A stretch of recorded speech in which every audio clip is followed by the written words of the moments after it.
안녕하십니까, 묵조개입니다. 우리는 고교물리 1, 그 가운데 소리와 빛에 대해 함께 공부하고 있죠.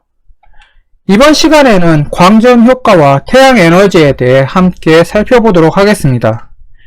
여기 사진 속에 있는 인물이 누군지 잘 아시죠?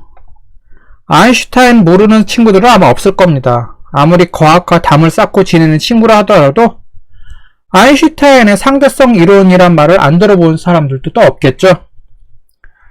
그만큼 아인슈타인은 유명한 과학자이고 그가 발견한 상대성 이론은 대중들에게 널리 알려져 있습니다. 아인슈타인은 상대성 이론으로 사람들에게 유명하지만 그가 노벨 물리학상을 탄 계기는 상대성 이론이 아닌 광전 효과의 발견이었습니다. 1905년 아인슈타인은 특수 상대성 이론에 관한 논문을 발표하면서 광전 효과에 대한 논문도 함께 발표를 했습니다. 그리고 1915년에는 일반 상대성 이론을 발표했죠. 1919년 계기일식이 일어났는데요. 이 계기일식을 통해서 아인슈타인이 발표한 일반 상대성 이론에서 주장한 빛의 휘어짐 현상이 관측됐고요. 세계 시민들은 빛이 휘어진다는 사실에 흥분에 휩싸였습니다. 아울러서 아인슈타인은 세계적인 명성을 얻었죠. 빛은 항상 직진한다 라고만 생각을 했는데 빛이 이제 휘어지니까 아주 사람들은 거기에 열광을 했던 거죠. 1921년 아인슈타인은 노벨 물리학상을 받았는데요. 아인슈타인은 상대성 이론이 아닌 광전 효과 발견에 대한 공로로 노벨상을 받았습니다. 아인슈타인을 대중들에게 유명하게 했던 것은 상대성 이론이었지만 정작 그가 노벨상을 받게 된 계기는 우리가 지금 이제 공부하게 될 광전 효과인 거죠. 여기 사진은 여기 설명이 있듯이 블랙홀이에요. 블랙홀을 이렇게 실제로 찍은 겁니다. 노벨상은 뛰어난 이론보다는 실험이나 관측에 의해서 검증된 업적을 쌓은 사람에게만 수여한다는 불문율이 있습니다. 그러니까 노벨 물리학상 같은 경우에는 이론을 이렇게 세운 과학자보다는 실험이나 관측에서 이제 공로를 세운 사람에게 수여를 하는 거죠. 아인슈타인은 1915년 일반 상대성 이론을 발표하고요.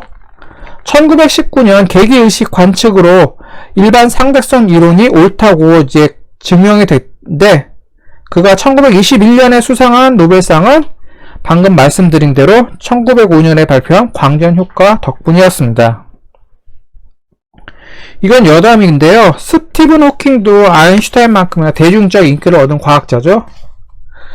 근데 스티븐 호킹은 노벨상은 받지 못하고 세상을 떠났습니다. 왜 그러냐면은 그의 연구 분야는 우주론이 있고 우주론은 이론 물리학에 속하거든요. 스티븐 호킹은 일반인들의 상식과는 달리 블랙홀에도 에너지를 내놓는다는 호킹 복사 이론을 발표했습니다. 그러니까 우리가 알기로는 그냥 블랙홀은 모든 걸 다 빨아들인다라고만 생각하고 있잖아요. 그래서 그냥 무조건 다 이제 다 먹어들이거나 뭐 이런 거 다 빨아들이는 것을 이제 그런 사람을 가리켜 블랙홀 같다라는 농담도 하는데, 스티븐 호킹은 블랙홀은 모든 걸 다 빨아들이는 게 아니라 일부 에너지도 방출한다라고 해서 그 호킹 복사 이론을 발표를 했습니다. 이것도 그냥 순수한 이론이었거든요. 근데 블랙홀이 실제로 이제 관측되면서 스티븐 호킹이 말했던 호킹 복사 현상도 함께 관측이 됐습니다. 지금까지 스티븐 호킹이 살아있다면 호킹 복사에 대한 업적으로 노벨상을 받았을지도 모른다라고 이렇게 말하는 사람들도 있는데요. 아인슈타인의 상대성 이론이 실제로 그가 살아있었을 때 계기일식을 통해서 이제 검증되었음에도 불구하고 그는 상대성 이론이 아닌 광전 효과로 노벨상을 탔잖아요. 그걸 보면은 스티븐 호킹의 이제 노벨상 수상 가능성은 그렇게 높지 않았을 겁니다. 이 스티븐 호킹이 지금까지 살아있다 하더라도요. 아인슈타인은 물리학계뿐만 아니라 대중에게 충격에 가까운 논문을 한꺼번에 발표를 했죠. 상대성 이론, 그 다음에 광전 효과, 또 하나까지 브라운 운동에 관한 논문입니다. 이 세 개를 한꺼번에 발표했어요. 한 해 동안에. 일반 평범한 물리학자는 평생 가야 하나, 이런 아인슈타인이 발표했던 그런 논문을 평생 가야 하나 발표할까 말까, 하나도 발표하지 못하고 그냥 가는 물리학자가 수두룩한데, 이 양반은 3개를 한꺼번에 발표한 거 보니까 대단한 천재인 거는 분명합니다. 예. 그럼 아인슈타인에게 노벨상을 안겨줬던 광전 효과에 대해 한번 살펴보도록 하겠습니다. 아인슈타인은 스위스에서 특허국 직원으로 근무를 했어요.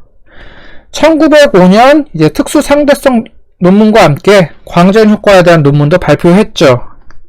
그러니까 우리나라로 치면은 특허청인데요. 특허청에서 일하면서 남는 시간에, 퇴근하고 나서 남는 시간에 역사의 길이 남은 논문을 하나도 아니고 2개도 아니고 3개를 발표한 거죠. 한 해 동안에. 현대에도 일반 사람들은 빛은 파동이라고 생각하는 사람들이 많습니다. 그런데 아인슈타인은 광전 효과를 통해서 빛은 파동이면서도 입자라고 주장을 한 거죠. 그가 주장한 빛은 광자라는 입자이기 때문에 에너지는 있지만 질량은 없습니다. 예, 빛은 에너지는 있지만 질량은 없는 거죠. 금속에 빛을 비추면 광자가 금속과 충돌해서 금속에 있던 자유전자가 튀어나옵니다. 이게 광전 효과거든요. 근데 빛의 밝기를 증가시키면 튀어나오는 자유전자의 개수도 늘어나는데, 이거는 빛은 입자라고 가정해야만 설명이 가능한 현상입니다.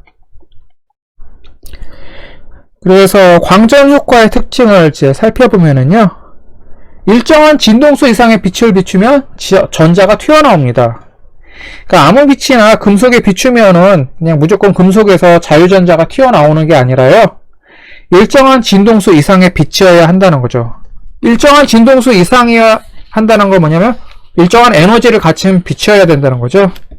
그래서 진동수가 큰 빛을 비출수록 튀어나온 전자의 운동 에너지는 증가하는데, 이건 직관적으로 우리가 이해할 수 있죠. 그런가 보다라고 이해할 수 있는데, 진동수가 클수록 에너지는 커질 거고 그 빛에 주는 에너지는 커질 거 아니에요? 그러니까 금속에서 튀어나온 전자의 운동 에너지도 커질 것입니다. 진동수가 높은 빛이 자유전자의 운동 에너지를 크게 해주거든요. 그럼 진동수를 일정하게 했을 때를 살펴보겠습니다.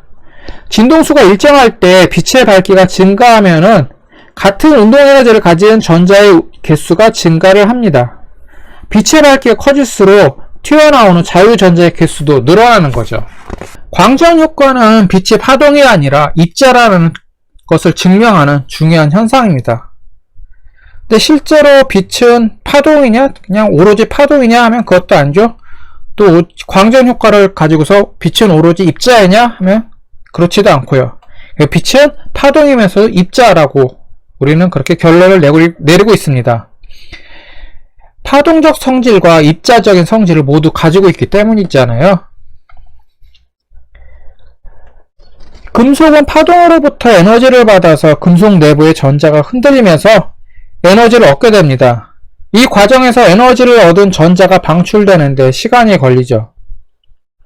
그러니까 금속은 파동으로부터 에너지를 받는다, 이렇게 가정을 해볼게요. 그러면 금속 내부의 전자가 흔들리면서 에너지를 얻게 되는데, 이 과정에서 에너지를 얻은 전자가 방출되는데 시간이 걸립니다. 만약에 빛이 파동이라고 가정을 하면은요. 근데 광전 효과에서는 시간 제한이 관측되지 않거든요. 금속에 밝은 빛을 비추면 방출되는 전자의 운동 에너지도 커져야 합니다. 광전 효과에서는 진동수가 같은 빛이면 빛의 밝기를 높여도 방출되는 전자의 운동 에너지는 일정하고요. 방출되는 전자 수만 증가하게 됩니다.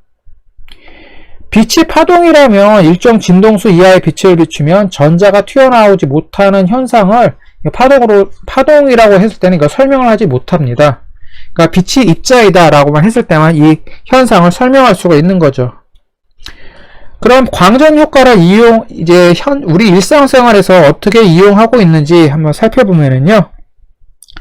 빛의 입자적 성질을 이용한 기구가 있는데 그 가운데 하나가 바로 광전관입니다. 빛에 민감한 가스 충전 또는 진공 튜브의 유형이고요. 광전 효과를 이용해서 전기적 신호를 만드는 진공관입니다. 그래서 광전관은 빛을 받아서 광전자를 방출하는 음극과 광전자를 모아 광전류를 만드는 양극을 가진 진공관으로 이제 구성되어 있습니다. 외부의 빛을 신호로 사용해서 화재 탐지기나 자동문, 도난 경보기, 그다음에 제품의 빛깔 검사, 화학 변화에 의한 변색 측정 등의 이 광전관이 사용되고 있죠. 자, 이 그림 보면 이게 뭘까요? 태양전지죠? 요즘 이거 태양전지 많이 이렇게 주변에서 볼 수 있죠. 빛 에너지를 전기 에너지로 만드는 장치가 바로 태양전지입니다. 태양전지는 탈원전, 요즘 이제 탈원전, 탈탄소라는 말과 함께 자주 등장하는 말이죠. 태양전지를 이용해서 전기 에너지를 만드는 것을 우리는 또 태양광 발전이라고 하고요. 태양광 발전에 사용되는 장치가 이 태양전지인데, 태양에서 나온 빛 에너지를 전기 에너지로 바꿔 전기를 일으킵니다. 이거는 빛의 이제 광전 효과를 이용하는 거죠. 그러면 이제 원자나 전자와 같은 미시 세계를 다룰 때 사용하는 에너지 단위를 우리 한번 생각해 보겠습니다. 그런 작은 세계에 사용하는 에너지 단위를 우리는 여기 전자볼트라고 얘기를 하는데요. 전자볼트를 어떻게 정의하냐면요. 운전화를 띈 전자의 1볼트에 전위를 걸어줬을 때, 즉 1볼트 전압을 걸어줬을 때 갖게 되는 운동 에너지를 전자볼트라고 합니다. 전자볼트의 크기가 어느 정도냐면 1전자볼트, 즉 1 일렉트릭 볼트는 1.6 곱하기 10의 마이너스 19승 주울입니다. 10의 마이너스 19승이면은 굉장히 작은 거죠. 전자 하나가, 이런 전자 하나에 대한 이제 에너지가 이제 1.6 곱하기 10의 마이너스 19승 주울로 우리 일상생활에서는 거의 무시할 수 있는 수준입니다. 근데 전자나 이런 입자, 전자 수준의 입자가, 소립자들이죠. 소립자들이 이렇게 한 개, 두 개가 아니라 수십만 개, 수백만 개가 뭉쳐서 이렇게 이동하게 되면은 이 전자볼트의 크기를 또 무시할 수는 또 없는 거죠. 자, 아인슈타인은 광전 효과를 통해서 그동안 사람들이 빛은 파동이라고만 알고 있었는데, 빛은 파동이면서도 입자다라는 사실을 밝혀냈잖아요. 그럼 반대로 입자라고 생각했던 전자는 혹시 파동적 성질을 지니고 있지 않을까라고 생각해 볼 수 있지 않을까요?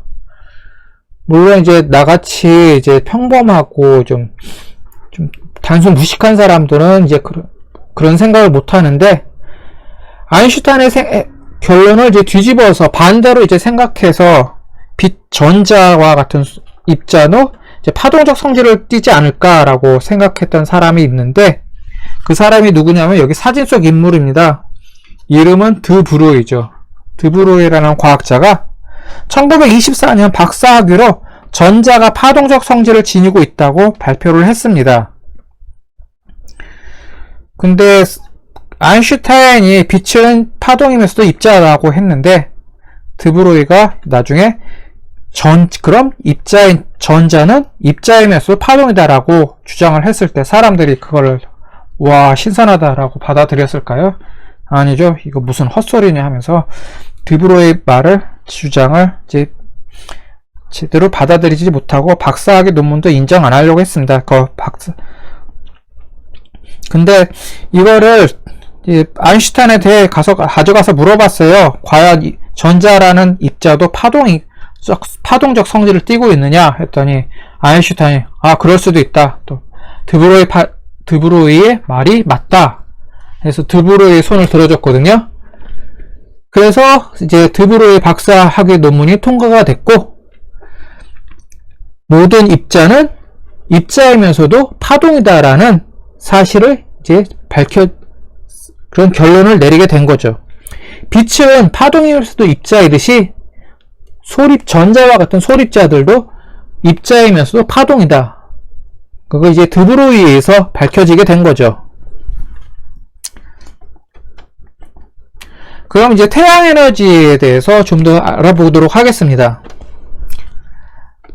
태양 전지 한번 더 살펴볼게요. 태양 전지 뭔지 아시죠? 빛조이면 전압을 발생시키는 장치. 그래서 태양 전지를 이용해서 전기를 일으키는 태양광 발전을 하고 있죠. 요즘 그렇게 하고 있습니다. 그래서 이 태양 전지는 이 광전 효과를 이용해서 이 광전 효과를 이용한 부품이 되겠죠. 이 태양 전지의 재료는 반도체와 염료 등입니다. 반도체 염료들을 가지고서 태양 전지를 만들고 있죠. 그럼 광전 효과를 이용한 부품 또 뭐가 있을까요? 여기 사진에 있듯이 이거 CCD라고 하거든요. 뭐 영어로 차지 커플드 디바이스의 약자를 CCD라고 하는데, 빛 에너지를 전기 에너지로 바꿔주는 장치로서요. 장치이죠. 이 CCD가 어떤 역할을 하냐, 어디다 쓰냐 하면은요, 우리 디지털 카메라, 요즘은 또 스마트폰이 있어서 디지털 카메라는 안 쓰는데, 스마트폰도 마찬가지예요.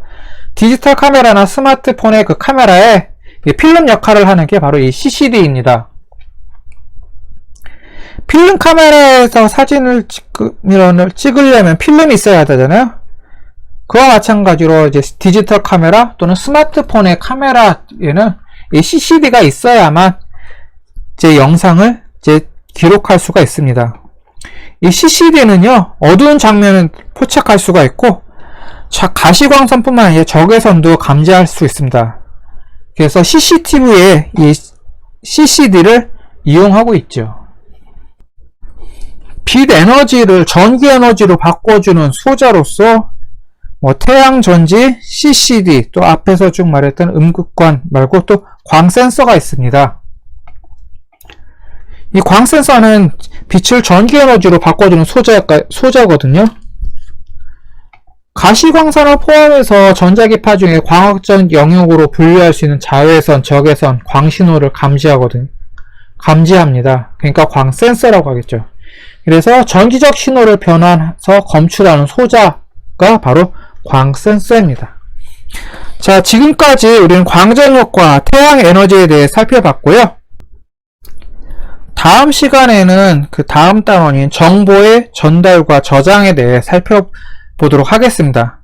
그래서 이거의 정보의 전달과 저장에 대해 살펴보기 위해 우리는 빛의 일종인, 또 그러니까 빛이 속하고 있는 전자기파에 대해서 살펴볼 거예요. 전자기파 안에 빛이 있는데, 전자기파에는 어떤 것들이 있고 어떤 특성을 갖고 있는지 다음 시간에 한번 살펴보도록 하겠습니다. 네, 지금까지 수고하셨습니다. 다음 시간에 뵙도록 하겠습니다. 네, 감사합니다.